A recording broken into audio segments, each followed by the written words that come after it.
the President of the United States, Donald J. Trump.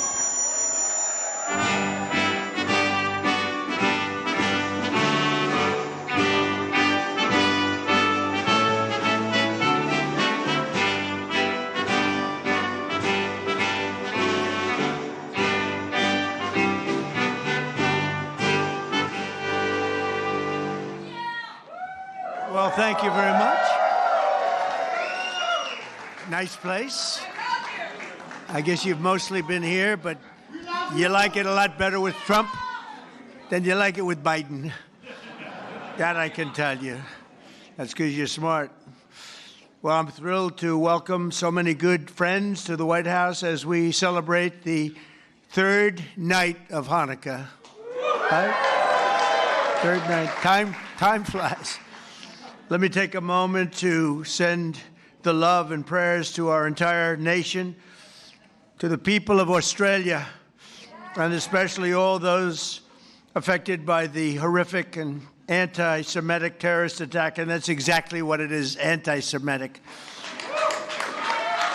that took place on a Hanukkah celebration in Sydney. What a terrible, terrible thing. We don't learn. We're joined in mourning all of those who were killed, and we're praying for the swift recovery of the wounded. Some are very horrifically wounded, as you probably know. All nations must stand together against the evil forces of radical Islamic terrorism, and we're doing that.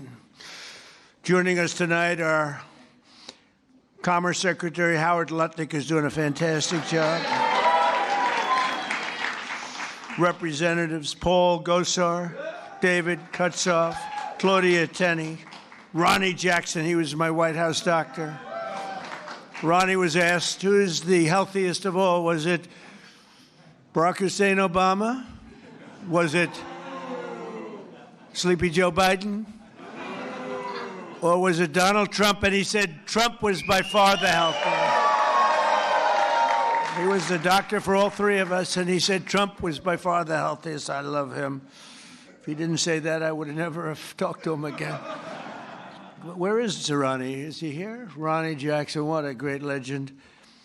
Josh Gottheimer is here. Mr. Salt is here, Mike Lawler. He's the only guy could have gotten that for New York. Nobody else. He worked so hard on that. Will you please focus on the midterms, please? Do you mind? Okay. Because you can do it. Jared Moskowitz. Thank you, Jared.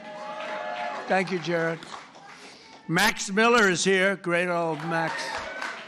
He was my music man in the White House. He knew music better than any human being. Craig Goldman. Thank you, Craig. And Randy Fine, new to Congress, but he's done a great job. He's been great. As well as the mayor of Boca Raton, Florida, Scott Singer. Thank you very much. Thank you, Scott. Good place. I love Boca. National Chairman of the Republican Jewish Committee, Norm Coleman. Thank you, Norm. Looking good, Norm. CEO of the Republican Jewish Coalition, Matt Brooks. He says Trump is the greatest president we've ever had, so I like him. I'll take Matt any day. Thank you, Matt.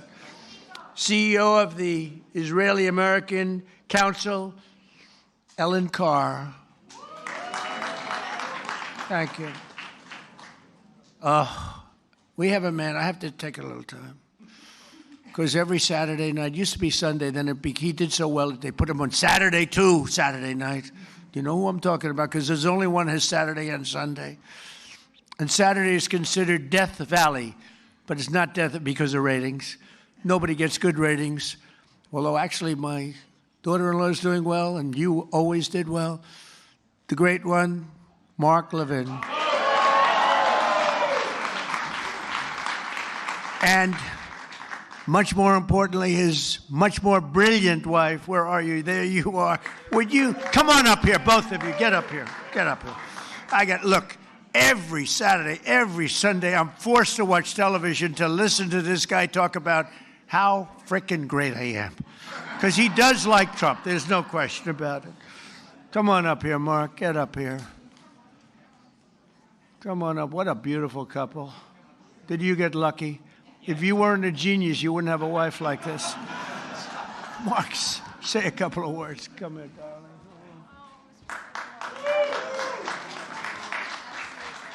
And these people do like Israel. Hold on. And he loves Israel too. It's true. 2 seconds. Just 2 seconds. 6 years ago, I was up here, and I said, "This is our first Jewish president." It's true. Now he's the first Jewish president to serve 2 not consecutive presidencies. We thank you That's for right. everything. That's right. Bad things happened on the second one. Namely, the election was rigged. And we found out, and you see that happening. But, And you are the greatest president. Thank you very much. And God bless you. I miss you. I miss you.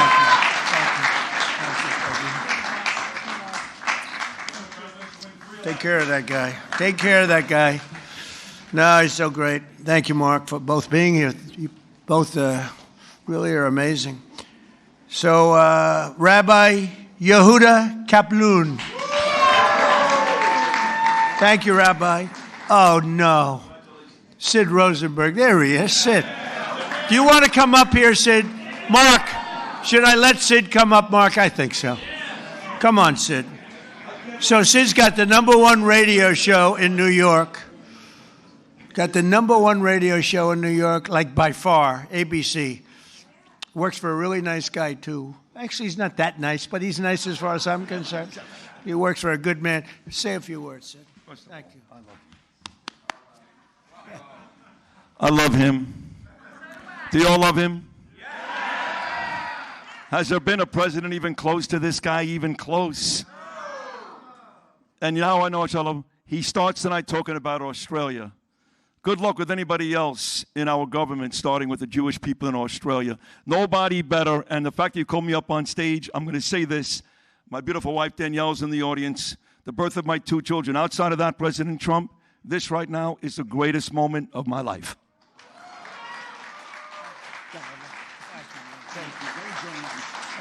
He's almost crying. He never cried. He hasn't cried since he's a baby.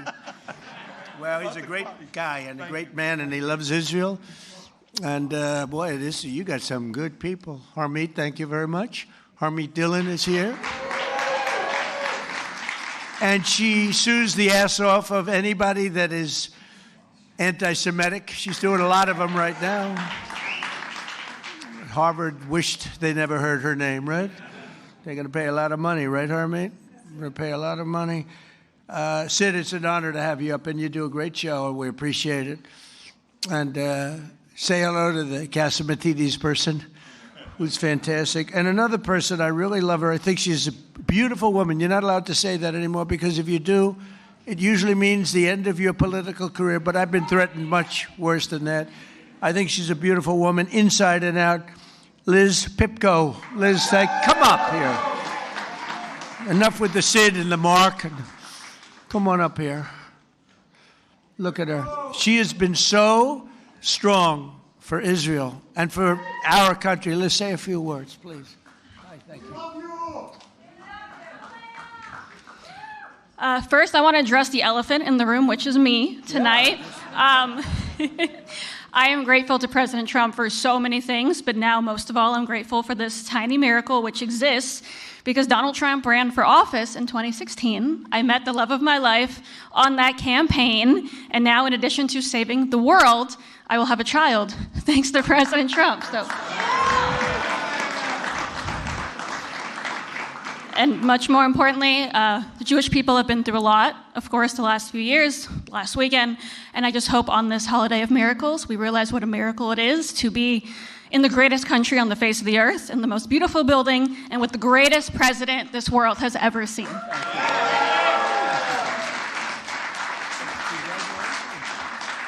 Congratulations. That's right. She was on the campaign, and she was so effective and great. And we always have to remember the ones that have been great in good times and bad. That's why Mark and the people I introduce, because I don't introduce them when they're just sort of good. When they're good, everyone's good. The day after I won the election, they were, sir, I just want to tell you, you're the greatest person I've ever seen. Thank you, sir. I'd love to have dinner sometime. Where have you been for the last 2 years? We have a lot of those people, mostly those. Jason, how are you, Jason? Jason Greenblatt. Do you know Jason Greenblatt? He worked for me for years. He's a great lawyer. Then he made a lot of money, and he said, I'm getting out. And you focused on Israel, right? That was the focus. He says, I love Israel. I just want to focus on Israel. It's good to see you, Dave. I haven't seen you in a long time, but he was a great lawyer. Here's another great lawyer, David. Good to have you here. Good to have you here, David. And we have another person that's a very special person. She received the Presidential Medal of Freedom. She is a beautiful woman, actually, in my opinion. Another one. That's 2 reasons now. And third, by the way, Mark, we have 3 reasons, Mark, because your wife is incredible, always, from day one. But I think it's okay if we ask Miriam Adelson. Do you want to come up, Miriam? Come up here, Miriam.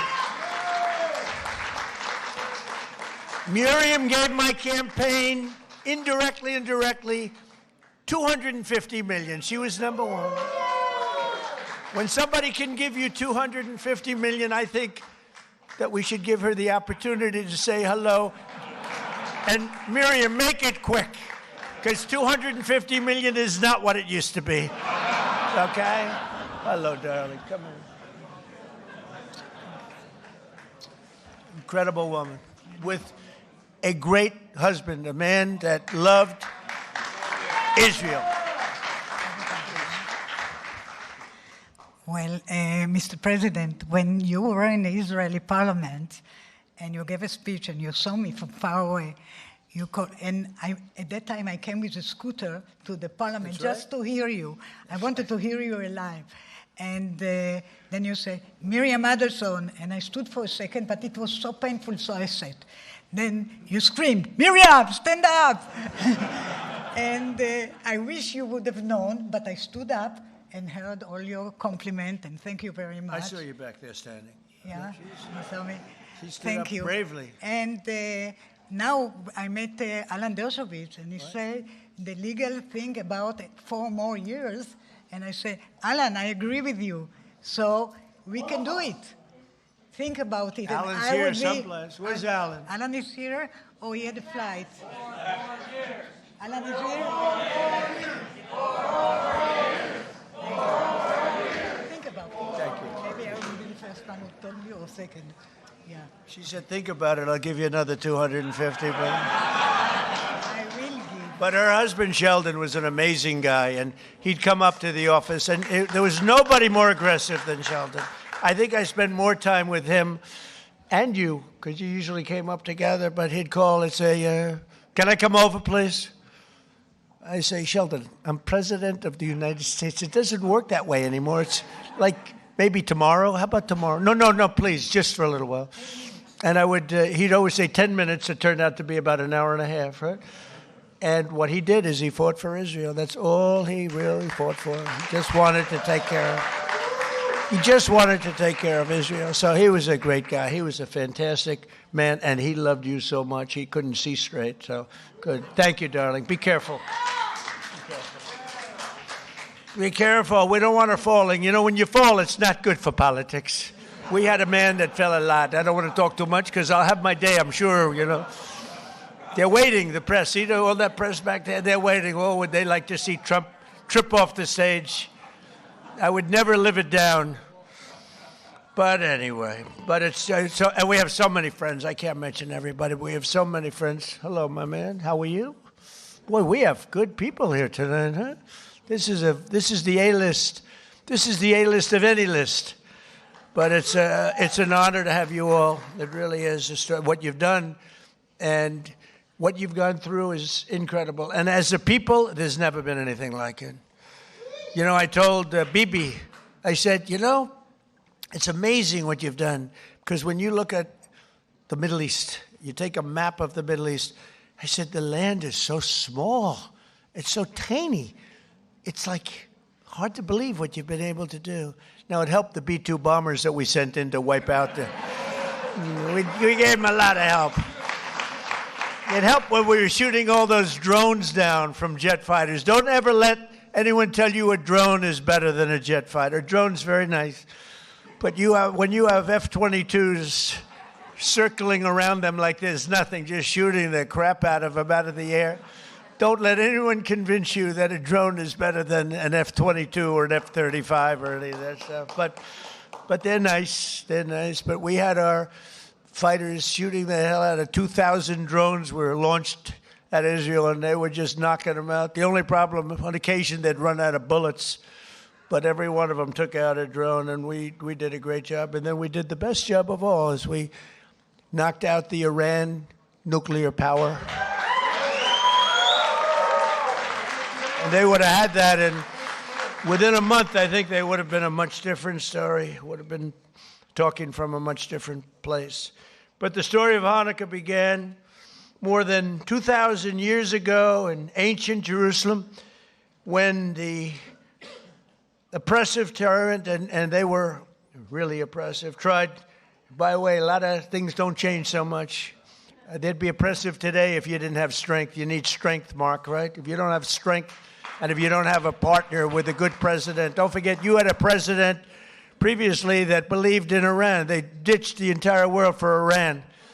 That's why they signed the Iran nuclear deal that I terminated immediately. It was the worst deal. And Bibi Netanyahu came over here to beg Barack Hussein Obama not to sign that deal, but he signed it. He signed it. It was a whole different world. And that's why I wonder. I got the highest Jewish vote. Now, I have to say, in Israel, they say I'm at 99%. But over here, I was like at 50. It meant that 50% of the people over here voted for Kamala. Is that possible? Is that even possible, right? So, anyway, but they suppressed the Jewish worship and imposed foreign rules. Are we okay over there? Just want to make sure you're okay. You okay? Good. I want to make sure you're perfect. Okay? Thank you very much, yeah. Yeah, is there a doctor? Get a doctor over there, please, just in case. Go ahead, hop over there, please. Okay? Good. Thank you very much. Everything good? Okay. Great person. Against overwhelming odds, a small band of Jewish fighters rose up to defend the Jewish people's right to worship freely. When they reclaimed the Holy Temple, they found only a single flask of sacred oil, just enough to keep the menorah's light burning for one night. They wanted that light to burn just for one night. Yet, as the story goes, that small flame endured for 8 days. Do you know that story? Does everybody know that story? For thousands of years, the miracle of Hanukkah has reminded us of God's love for the Jewish people, as well as their enduring resilience and faith in the face of centuries of persecution. Centuries. And it continues. It continues. Who would believe this could continue? And it sort of started here with schools and universities, and Harmeet's taking care of that situation very strongly in the Department of Justice, right? Who would believe it? But we're grateful to be joined by another reminder of that unbreakable strength, two courageous survivors of the Nazi Holocaust, Jerry Worotsky and Michael Bornstein. Where are they? Where are you guys? Well, you look good. You look better than I do. You look fantastic. Jerry was only 9 years old when the Nazis invaded Poland. He lost both of his parents in the camps, but refused to let their murder defeat him. After the war, he came to New York, where he had an incredibly successful career, became very successful, and became a good friend of Melania and myself. And I want to thank you, Jerry, and that's incredible what took place. Thank you very much. Thank you, Jerry. Thank you very much. And Michael Bornstein lost both his father and mother in Auschwitz when he was just a very young man, a toddler, actually. Through the love and sacrifice of other family members, he managed to survive and reunite with his mother in later years. They would come to America, where Michael received a scholarship to college and eventually earned a PhD in chemistry and became one of the most brilliant chemists anywhere around. So Michael and Jerry, I want to just thank you. We're honored to have you. This whole group of people are very honored to have you both. Thank you very much. Thank you. Thank you very much. Thank you, Michael. As President of the United States, I will always support Jewish Americans, and I will always be a friend and a champion to the Jewish people. I have been. And I will say, you know, if you go back 10, 12, 15 years ago at the most, the strongest lobby in Washington was the Jewish lobby. It was Israel. That's no longer true. You have to be very careful. You have a Congress in particular which is becoming anti-Semitic. You have AOC +3. You have those people, Ilhan Omar, she hates Jewish people. And you have to be very careful because there's been a big change. You know, if you go back 15 years ago, I'm not Jewish, but my father was very friendly with many, many Jewish people, was honored by Federation. I would go with him to Federation of Jewish Philanthropies and many other things. And we grew up respecting and loving Jewish people. You know, you don't even think about it. In Brooklyn and Queens mostly. And my father didn't go to Manhattan. He never went to Manhattan from the standpoint. He could never understand how in Brooklyn you could buy a piece of land for $3 a foot and how in Manhattan you had to pay $1,000 a foot. He said, I can't get that. I don't like it. I like to buy it for $3. So it was different. It's a different thinking. In a way, I'm glad he didn't do that because he let me have some of that fun. And I had a lot of fun in Manhattan. We did great. But my father would tell me the most powerful lobby that there is in this country is the Jewish lobby. It's the Israeli lobby.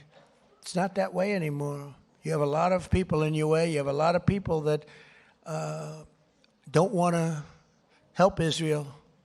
You have a lot of people in Congress that don't like Israel. You have a lot of people in Congress that, in a way, I think, Mike, we could say it, right? You're there. You're doing an amazing job, Mike Lawler. They hate Israel. They hate Israel. And if you would have told me 15 years ago that that was possible, Jason, I would have said there's no way. There's no way that's possible. But it's happening. And obviously it's getting progressively worse. Less so in the Senate, but the Senate's starting also. You get glimmers, you know, when I'm in the back rooms talking to people, you get glimmers of statements that you say, whoa, where did that come from? So we have to be, Sid, we have to be very careful because bad things are happening. And then you see what goes on in Australia or October 7th. How about October 7th? And then you have people that deny it ever happened. How about the people that deny, like they deny the Holocaust, but, you know, you figure, well, that's just many years. Well, October 7th is not many years at all.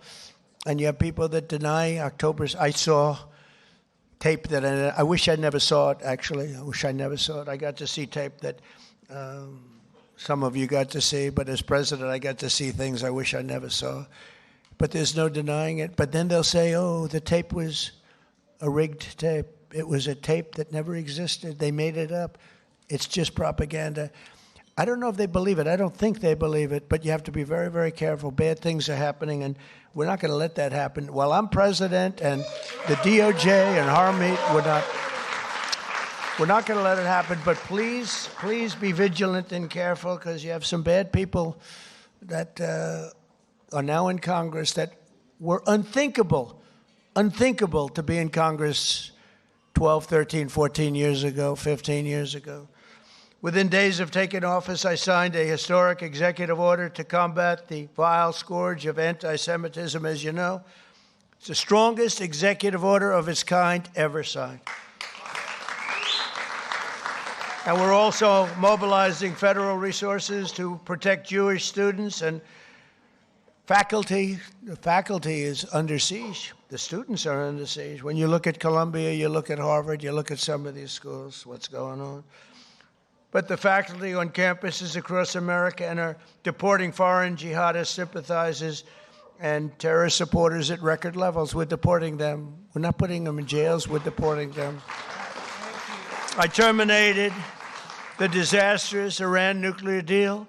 And this summer, We obliterated Iran's nuclear program like nobody's ever seen. And even that, CNN fake news, they're back there. The camera's roaring. The light will go off in any second now. They hate when I mention their name because they know it's only bad because they're crooked as hell. They're fake news, you know, the term. I think it's one of my better terms, Sid, right?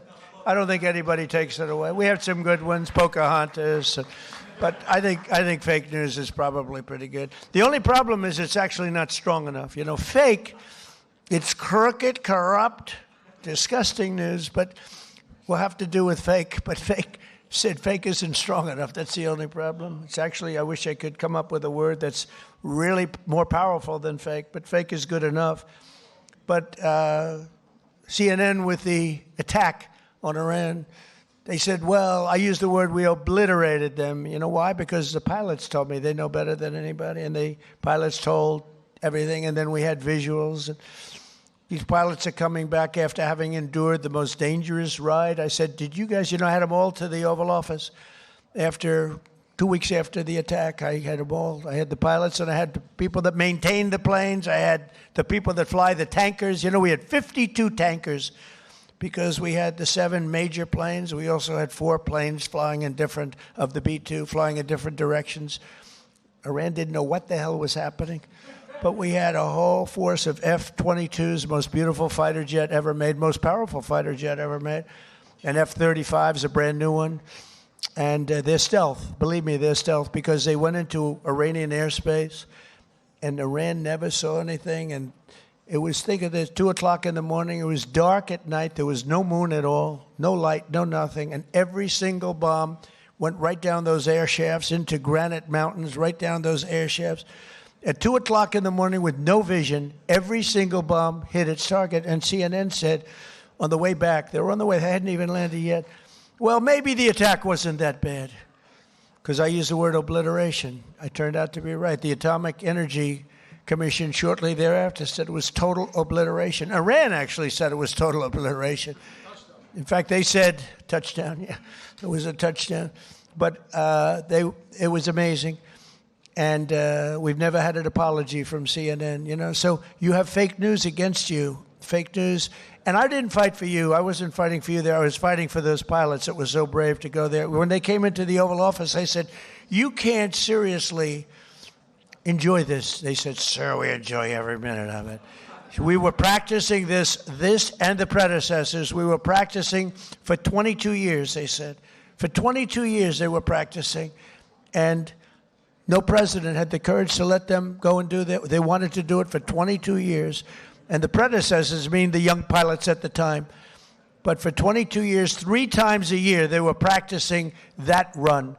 And I'm the one that said, let's go get them. Let's do it. And if we didn't, and they thanked me. But I did say to the pilots, enough is enough. I said, do you really like being in that plane when they're waiting for you? They know you're coming. It's dark. It's cold, it's everything is, and you're in a plane, and there are bullets flying all over the place, sir. I wouldn't trade this for anything in the world. Can you believe these people? And I love you people, but I'm not getting in that plane. I love you guys, but these people are unbelievable. The talent they have, the way they can fly those things, the way they can aim it at a target. In the dark of night, the darkest you've ever seen, they wanted to be as dark as possible. They didn't want anything. And the only time anybody could see those planes was when those bomb chutes open up because it becomes totally unstealth when it goes. I explained that to Mark Levin once. You're going in, you go like this, and as soon as it goes like this, for some reason, the plane is totally visible, not good. And I watched it happening and it's like I'm sitting home watching it, it's amazing. The Situation Room is an amazing place. But I watched him go bing, bing. It went bing, bing, and 2 massive 100,000-pound bombs come pouring out. And the job they did was incredible. I mean, compare that to, I thought he was a nice man, but compare that to the Jimmy Carter attack on Iran. That was not good with the helicopters and the men running all over the place trying to get the hell out of there. This was not good. This was the single greatest military attack that anyone's ever seen. And that sort of put an end to, we helped Israel very much, as you know, with their attacks on Iran before that, but that really put an end to it because they were about a month away from having a nuclear weapon. I officially recognize the true capital of Israel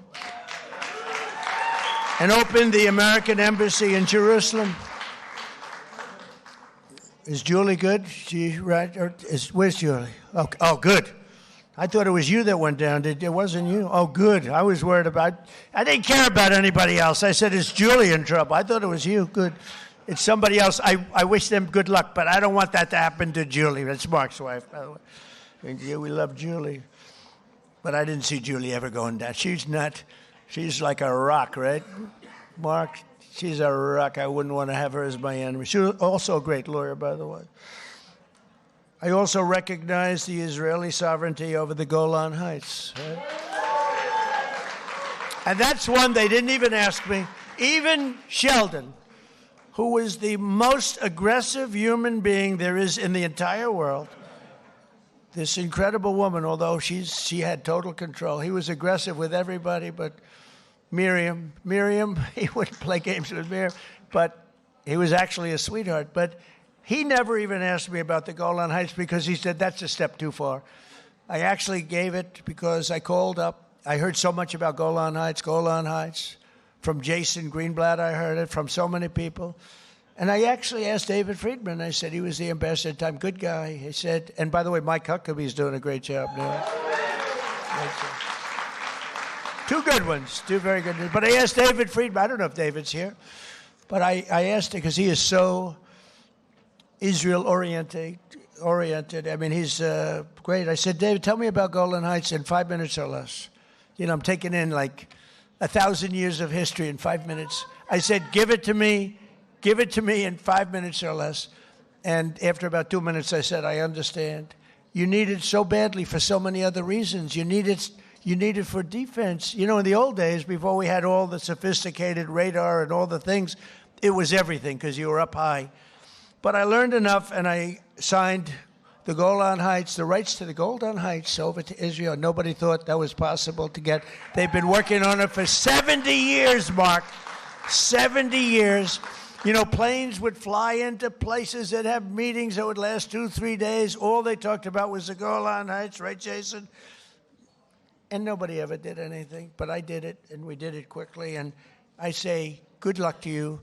Then I found out the value of it, trillions of dollars. It could be worth, if you think, trillions of dollars. I said, you know, maybe I should have asked him for something.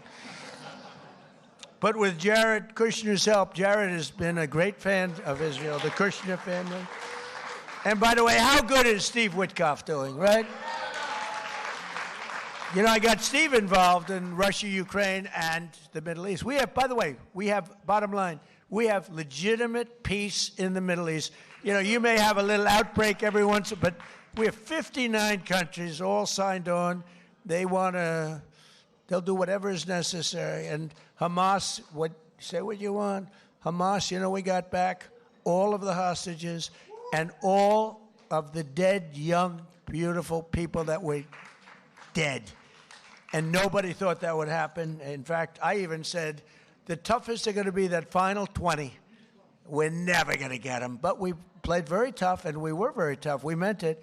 And we wanted to get back the 28 dead. 28 dead, young, beautiful people dead. Most of them, I think, pretty young. All of them pretty young. And the parents came up to me, and I told the story before. We had another little celebration of Hanukkah before.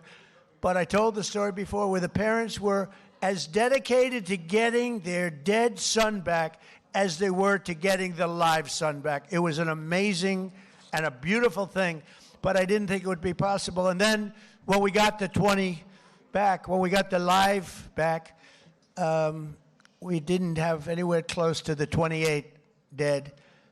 And I said, there's no way, but I said, you got to get it back. You got to get them back. I told that to Hamas, got to get them back. And you know what? One by one, we got them back. And we got the last one back. We got them all back. And amazing, though, those parents were as dedicated, I can't say more, but they were as dedicated as the parents who knew their son was alive, and they begged to have him. And I'm very proud of it. I thought the last 20, and it was tough, I didn't know. But Steve Witkoff was great. Jared Kushner was great. And, you know, Jared's a brilliant guy, we all know. But Steve's a great deal maker. But I noticed one thing about him. He had the greatest personality. He was a real estate guy in New York. He knew less about rivers and meets and bounds in Russia and the various places he's working on. He knew nothing about it. But I recognized for 20 years, I've been dealing with everybody in New York. I said, Steve has the best personality. I have other guys that are great deal makers, but you have to go into World War III before the deal. We didn't want that. I said, everybody loves Steve. He's a great deal maker, but everybody loves him. And that's what turned out to be. People love Steve. And I think we're going to be pretty close. I mean, we're going to see. I thought the easiest war to settle would be Russia, Ukraine, because they have a good relationship with Putin. It would have never happened if I were president. That would have never, and it didn't happen for 4 years. Putin understood. Would have never, ever happened. But Steve has done a fantastic job, and he loves Israel, and he's done a great job. So we did Israel, and we did peace in the Middle East, and we have a real peace. That's a real peace. If Hamas acts up, they know it's big trouble. And we have Hezbollah, as you know, in Lebanon, and they're big trouble. But we have peace, and we have many countries that want to go in and take out Hezbollah if it happens, if we want to do it. Not just Israel. Many countries would do it. There's tremendous unity now in the Middle East, and we really do. We really have peace in the Middle East for the first time ever, so it's an honor. It's an honor. So we did our ceasefire agreement to end the war in Gaza, which everybody said was an impossibility, and we begin the new era of that beautiful peace in a place that nobody thought peace was possible, the Middle East. So congratulations to everybody in this room. Everybody wanted it. But the story of Hanukkah reminds us that light will always prevail over darkness, and faith and triumph over fear. Together, let us honor the eternal flame and the faith that has always protected the Jewish people. You are protected. You are special, special people. You are special people. So I want to thank everybody. I want to wish you all a happy Hanukkah. And you know, this is the first time that I've ever brought up notes to make a speech for. We call them the Christmas dinners. I call them the Christmas Hanukkah dinners, if that's okay. I hope you don't mind. But I call them New Year's dinners too. But I've made about 20 of them so far. I never had any others. I brought this up. You know why? I've done so much for Israel that I have to read. Look at it. I got like pages. And I don't want to leave anything out. I don't want to leave Golan Heights out. I want to tell you what we did. But it's an honor to help you. I have so many friends, and a lot of you are right in this audience. Very special group of people. You know, for every time we have one of these parties, we have to turn down 10 people for everyone that makes it. It's the White House. Soon you'll have a ballroom that's so big I can handle. And we just won the case today. Did you know that, Mark?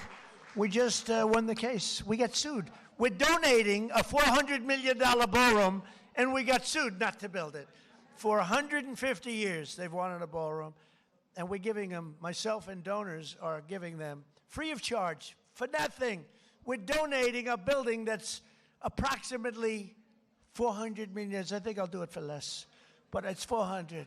I should do it for less.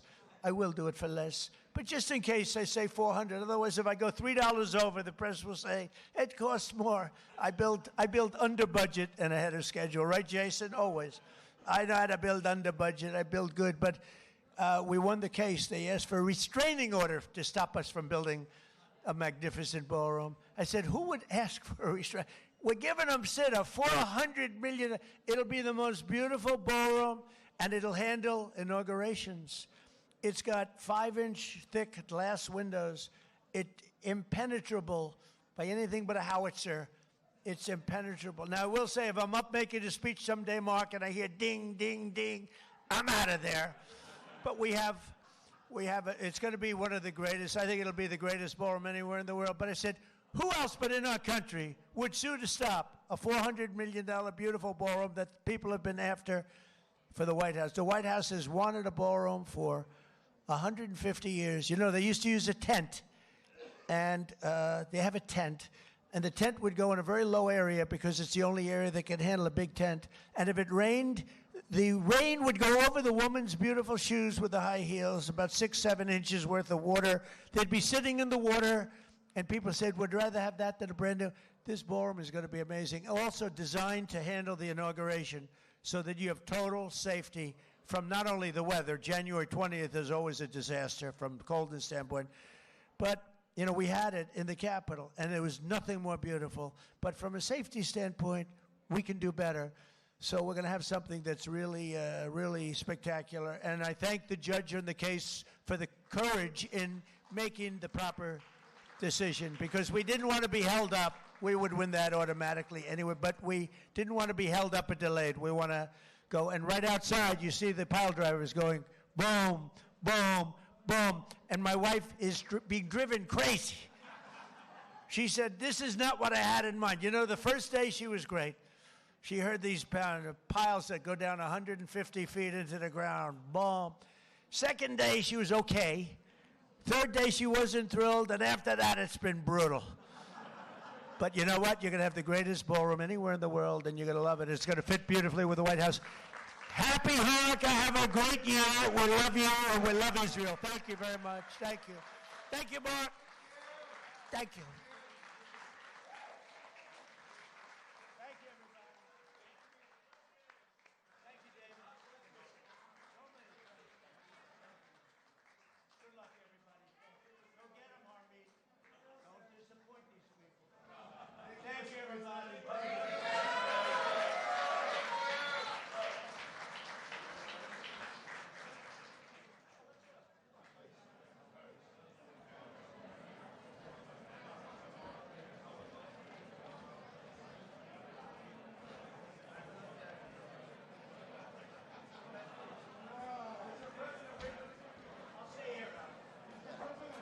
Read the prayers into the mic.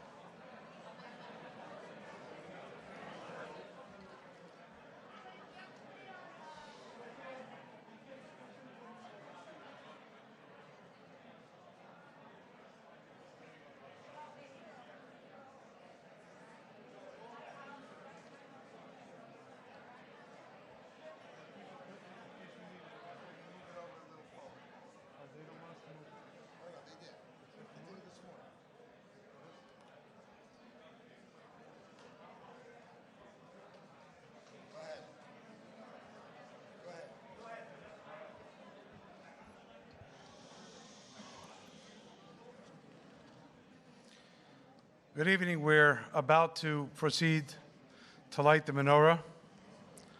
Mr. President, you know that I'm Jewish. You know that I'm American. You heard? Yeah. You know that I'm American, but you may not know that a very large part of my family lives in Australia. And that includes some of those who had escaped the attack and some who didn't. And all I can say is, listening to them on the other side of the world speak about you, you don't just express solidarity, you practice solidarity with the Jewish people.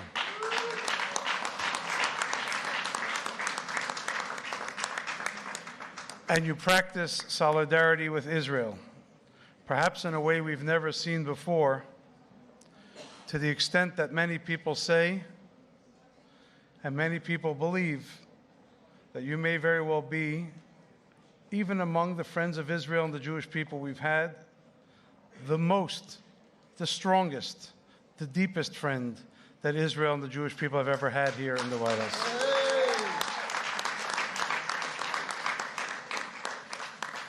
That's not to negate anything anyone has done for us, but just to tell you how so many people feel about you. We're going to light the menorah, which gives us a message of the victory of right over might, of justice over tyranny, of light over darkness. And it is especially in this time when the Jewish people has so much of a burden that we need this light. We need this strength, not only from each other, but from you, Mr. President, who constantly remind the world that even if they all turn against us, God forbid, you never will.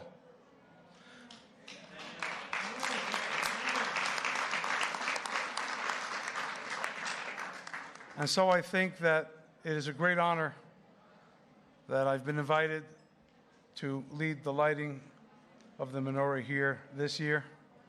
And I want to wish you and your family good health and happiness, strength and safety to our troops, serving stateside abroad. May God bless America. May God bless Israel. May God bless the Jewish people. Thank you.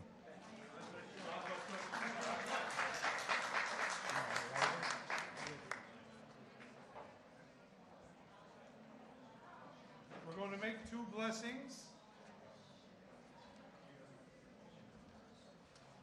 We're going to make two blessings, after which we're going to light 3 candles. And then all those who know the words can join us in Ma'oz Tzur. Please join if you know the words and the tune.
Thank you very much. Wish everyone a happy Hanukkah.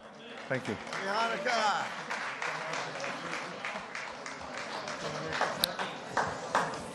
Hello, everyone. So I'm Howard Lutnick, and I am proud to serve as the Secretary of Commerce for President Trump. President Trump, from the campaign trail and every day since, has been committed to the Jewish people and to Israel. And I told everyone on the campaign trail that President Trump would be the best friend in the White House the Jews and Israel has ever had, and he has delivered exactly that, exactly that. He speaks with moral clarity. When the fake news would come at him and say Israel and the IDF were committing genocide, each and every time he came at the media, at the fake news, and said, no, it was October 7th when they murdered, they raped, and they killed babies. He made it crystal clear each and every time, and that is why I love serving in the administration of Donald J. Trump, the greatest president ever. Thank you. Happy Hanukkah, everyone.